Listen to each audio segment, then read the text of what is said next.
Hello guys, welcome back to our bankers. और आज बात करते हैं एक और आरटीआई के बारे में जिसके बहुत ज़्यादा कमेंट आ रहे थे कि भैया तेलंगाना की आरटीआई बताओ। तो थैंक्स टू प्रमोद जिसने ये आरटीआई शेयर की है। और क्या क्या इन्फॉर्मेशन है इस आरटीआई के अंदर वो हम डिस्कस करते हैं। उसके अलावा एसबीआई क्लर्क के चारों शिफ्ट के एग्ज़ाम खत्म हो चुके हैं। और I think SBI clerk prelims के सारे एग्ज़ाम भी खत्म हो चुके हैं। अब आगे कोई शिफ्ट नहीं है। जिस किसी का भी एग्ज़ाम बहुत अच्छा हुआ है और वो सोच रहा है कि मेरा वेटिंग में उस है, तो भाई मैं ये बोल रहा हूँ, भाई कोई कोई चीज़ का रिस्क रिस्क मत लो। अगर आपका प्रीलिम्स बहुत अच्छा हुआ तो प्लीज़ प्लीज़ मेंस के लिए जाओ। और मेंस के बाद आपको पता ही है आरआरबी पीओ है आपके पास आईपीपीएस पीओ में भी अगर किसी का सिलेक्शन हुआ है तो उसको भी उसके लिए प्रिपरेशन करनी चाहिए। हमें सिर्फ क्लर्क तक नहीं सोचना है, क्योंकि 6 साढ़े 6 तक क्लर्क भी बैठता है और इसी ड्यूरेशन तक ऑफिसर भी बैठता है। और जब आपको डबल इनकम मिल रही है तो भाई उसे क्यों छोड़ना। वर्क प्रेशर भाई सब जगह होता है। अगर लग्जरी चाहिए तो वर्क प्रेशर हैंडल करना पड़ेगा। हम सब हैंडल कर रहे हैं, ऐसी कोई बात नहीं है। मेरा ब्रांच मैनेजर अगर मंथली 2 लाख के ऊपर लेके जा रहा है और वो भी हमारे साथ ही ब्रांच छोड़ रहा है तो भाई नॉट बैड। ठीक है ना। हमें scale 1 clerk, scale 1 scale 2 scale 3 scale 4 5 6 तक जाना है। मेरे खुद के एक अंकल एजीएम है, तो जब उनकी 3 लाख के ऊपर की सैलरी और उनकी फैसिलिटीज़ देखता हूँ तो मुझे भी लगता है कि मुझे भी वहाँ तक जाना है। ठीक है। बात करते हैं तेलंगाना आरटीआई के बारे में, क्या क्या क्वेश्चन पूछे गए और क्या क्या आंसर है। देखो, फर्स्ट ऑफ ऑल मैं क्लियर कर देता हूँ। फर्स्ट क्वेश्चन है वो थोड़ा अनएक्सपेक्टेड आंसर है उसके। How many candidate were join as a SBJ 2024-25 as per latest information available from Hyderabad circle. तो EWS के अंदर 30, जनरल के अंदर 29, जो कि अनएक्सपेक्टेड है क्योंकि जनरल की वैकेंसी कुछ ज़्यादा थी। ओबीसी के अंदर 92 वैकेंसी के अंदर 137 सेलेक्ट है। तो भी मैं कुछ खुद सेटिस्फाई नहीं हूँ इसके आंसर से। ये मुझे खुद को भी समझ में नहीं है कि इन्होंने क्या आंसर किए हैं सोच के। तो इस क्वेश्चन को नेग्लेक्ट करो और सेकंड क्वेश्चन पाते हैं जो सबसे इंपॉर्टेंट क्वेश्चन है। How many candidates were selected in wait list first of SBJ 2024-25 from Hyderabad circle category wise. EWS के अंदर 7 सेलेक्ट हुए हैं और जनरल के अंदर 35 सेलेक्ट हुए हैं। ओबीसी के अंदर 17 सेलेक्ट हुए हैं। एससी के अंदर 14 और एसटी के अंदर 05।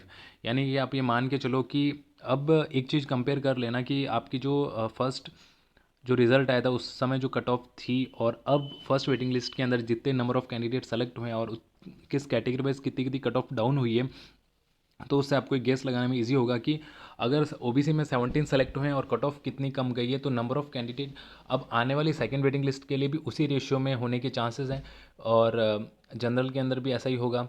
ठीक है। और दूसरी कैटेगरी के अंदर यही होगा कि आपको एक आइडिया लग जाएगा बेसिक सा कि हाँ, इस नंबर अगर 2 नंबर कम या 2 मार्क्स भी अगर कम हुए हैं और जनरल के अंदर कैटेगरी के अंदर 35 लोग सेलेक्ट हुए हैं तो आपको ये अंदाज़ा हो जाएगा कि 0.25 पे कितने कैंडिडेट हैं हर कैटेगरी वाइज। ठीक है। तो जो है वो अपनी कैटेगरी के अंदर जिस जिसके कितने जितने मार्क्स कम है तेलंगाना सर्कल से वो सारे कमेंट कर दें, ताकि आप लोग खुद का एक बेसिक आइडिया लगा सके कि आप उस पर्टिकुलर रेंज के अंदर कितने लोग हैं। ठीक है। बात करते हैं थर्ड क्वेश्चन के अंदर कि how many candidate who were selected in waitlist first of SBJ 2024-25 were absent for document verification and medical process from Hyderabad circle category wise. ये क्वेश्चन ना जो सेकेंड वेटिंग लिस्ट का वेट कर रहे हैं ना उन सब के लिए सबसे अच्छा क्वेश्चन है और सबसे फ्रूटफुल क्वेश्चन यही है, क्योंकि यहीं से आपका सेकेंड वेटिंग लिस्ट के अंदर चांसेस क्या है क्या नहीं है उसके पता चलने वाले। देखो, EWS वालों के लिए थोड़ा शॉकिंग है क्योंकि EWS के अंदर फर्स्ट वेटिंग लिस्ट के अंदर 7 सेलेक्ट हुए और 7 के 7% यानी कि कोई एबसेंट नहीं था। जनरल के अंदर 35 लोगों को कॉल किया था और 9 एबसेंट है। यानी कि अगर यहाँ जनरल के अंदर फिर भी मैं 0.5 वालों को बोलता हूँ कि भाई तुम्हारे चांसेस हैं। 0.25 वालों का तो 100% चांस है और 0.5 वालों के भी चांसेस हैं। अगर थोड़ी भी नंबर ऑफ वैकेंसी बढ़ गई तो उनके भी अच्छे खासे चांसेस हैं। ओबीसी के अंदर सिर्फ 2 सीट्स हैं, मतलब 2 ही कैंडिडेट एबसेंट रहे हैं। तो ओबीसी वालों के लिए ये अच्छा चांसेस अगर 2 से 5 के बीच में आपकी नंबर ऑफ वैकेंसीज हो सकती है तो भी 0.25 वाला ही होप रखे भाई, उससे ज़्यादा वाले कोई मतलब नहीं है। आप अपकमिंग एग्जाम पे फोकस करो तो आपका सिलेक्शन वहाँ हो जाएगा, ज़्यादा अच्छा है। एससी के अंदर 2 एबसेंट है और एसटी के अंदर 1 एबसेंट है। तो ये मोटा मोटा हमारे पास डेटा है कि सेकेंड वेटिंग लिस्ट जो आएगी वो किस रेंज तक आ सकती है। 0.25 ओबीसी में भी 0.25 ही है और उसमें भी जिसकी डेट ऑफ बर्थ बहुत ज़्यादा है, यानी कि जो अब आउट होने वाले नेक्स्ट ईयर एग्जाम में अपीयर नहीं हो पाएंगे उन लोगों को पहले मौका दिया जाएगा। दूसरे वालों जो ये सोच रहे हैं कि नहीं हम बहुत कम है हमारी एज, तो उन्हें चांसेस नहीं दिए जाते हैं। ठीक है। अब फोर्थ क्वेश्चन है। फोर्थ क्वेश्चन के अंदर क्या है, how many candidates who were selected in wait list first of SBJ 2024-25 were absent for document verification and medical process and did not join as SBJ 2024-25 from Hyderabad circle. मतलब इसमें ये कौन कौन एबसेंट रहे। तो देखो किन्होंने ज्वाइन किया, देखो 7 के 7 ज्वाइन किए। जनरल के अंदर 35 को कॉल किया था, 26 ने ज्वाइन किया। ओबीसी के अंदर 17 को कॉल किया था, 15 ने ज्वाइन किया।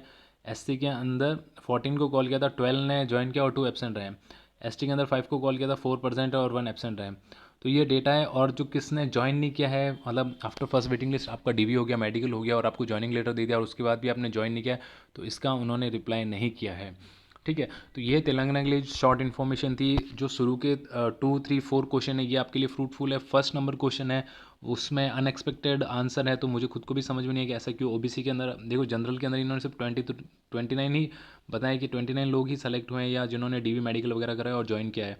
बट जनरल की वैकेंसीज बहुत ज़्यादा थी। अगर इसी के कंपेरिजन में अगर सेकंड क्वेश्चन को देखेंगे तो फिर गलत हो जाएगा। तो फर्स्ट क्वेश्चन को इग्नोर करना है, बाकी 2, 3, 4 क्वेश्चन पे ही हमको डिपेंड रहना है, क्योंकि यहीं से अब सेकंड वेटिंग लिस्ट के लिए जो भी आउटपुट है या जो भी चांसेस है वो आने वाले। सभी को ऑल द बेस्ट। बट हाँ, आपको PO के लिए प्रिपरेशन करनी चाहिए, क्योंकि मेरा तो यही मानना है कि PO निकलेगा तो ही बात है।